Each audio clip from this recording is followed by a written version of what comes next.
KaraokeBooks. Moby-Dick, or The Whale. Herman Melville. Audiobook. Chapter 79. The Prairie. To scan the lines of his face, or feel the bumps on the head of this leviathan, this is a thing which no physiognomist or phrenologist has as yet undertaken. Such an enterprise would seem almost as hopeful as for Lavater to have scrutinized the wrinkles on the Rock of Gibraltar, or for Gall to have mounted a ladder and manipulated the dome of the Pantheon. Still, in that famous work of his, Lavater not only treats of the various faces of men, but also attentively studies the faces of horses, birds, serpents, and fish, and dwells in detail upon the modifications of expression discernible therein. Nor have Gall and his disciple Spurzheim failed to throw out some hints touching the phrenological characteristics of other beings than man. Therefore, though I am but ill qualified for a pioneer, in the application of these two semi-sciences to the whale, I will do my endeavor. I try all things, I achieve what I can. Physiognomically regarded, the sperm whale is an anomalous creature. He has no proper nose. And since the nose is the central and most conspicuous of the features, and since it perhaps most modifies and finally controls their combined expression, hence it would seem that its entire absence, as an external appendage, must very largely affect the countenance of the whale. For as in landscape gardening, a spire, cupola, monument, or tower of some sort, is deemed almost indispensable to the completion of the scene, so no face can be physiognomically in keeping without the elevated open-work belfry of the nose. Dash the nose from Phidias's marble Jove, and what a sorry remainder. Nevertheless, Leviathan is of so mighty a magnitude, all his proportions are so stately, that the same deficiency which in the sculptured Jove were hideous, in him is no blemish at all. Nay, it is an added grandeur. A nose to the whale would have been impertinent. As on your physiognomical voyage you sail round his vast head in your jolly boat, your noble conceptions of him are never insulted by the reflection that he has a nose to be pulled.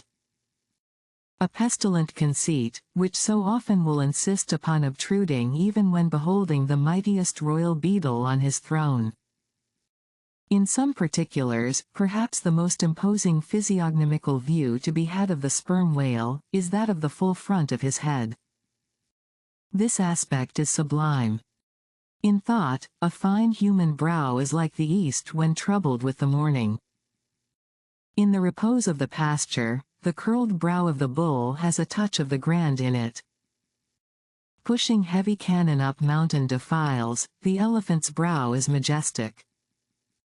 Human or animal, the mystical brow is as that great golden seal affixed by the German emperors to their decrees. It signifies, God, done this day by my hand. But in most creatures, nay in man himself, very often the brow is but a mere strip of alpine land lying along the snow line. Few are the foreheads which like Shakespeare's or Melanchthon's rise so high, and descend so low, that the eyes themselves seem clear, eternal, tideless mountain lakes. And all above them in the forehead's wrinkles, you seem to track the antlered thoughts descending there to drink, as the Highland hunters track the snow prints of the deer. But in the great sperm whale, this high and mighty god-like dignity inherent in the brow is so immensely amplified, that gazing on it, in that full front view, you feel the deity and the dread powers more forcibly than in beholding any other object in living nature. For you see no one point precisely, not one distinct feature is revealed, no nose, eyes, ears, or mouth, no face, he has none, proper, nothing but that one broad firmament of a forehead, pleated with riddles, dumbly lowering with the doom of boats, and ships, and men. Nor, in profile, does this wondrous brow diminish, though that way viewed its grandeur does not domineer upon you so. In profile, you plainly perceive that horizontal, semi-crescentic depression in the forehead's middle, which, in man, is Lavater's mark of genius. But how? Genius in the sperm whale? Has the sperm whale ever written a book, spoken a speech? No, his great genius is declared in his doing nothing particular to prove it. It is moreover declared in his pyramidical silence.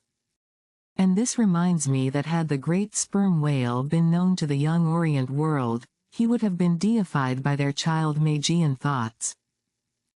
They deified the crocodile of the Nile, because the crocodile is tongueless, and the sperm whale has no tongue, or at least it is so exceedingly small, as to be incapable of protrusion. If hereafter any highly cultured, poetical nation shall lure back to their birthright, the merry May-Day gods of old, and livingly enthrone them again in the now egotistical sky, in the now unhaunted hill, then be sure, exalted to Jove's high seat, the great sperm whale shall lord it. Champollion deciphered the wrinkled granite hieroglyphics. But there is no Champollion to decipher the Egypt of every man's and every being's face. Physiognomy, like every other human science, is but a passing fable. If then, Sir William Jones, who read in 30 languages, could not read the simplest peasant's face in its profounder and more subtle meanings, how may unlettered Ishmael hope to read the awful Chaldee of the sperm whale's brow? I but put that brow before you. Read it if you can. If you liked what you heard, please subscribe to the channel.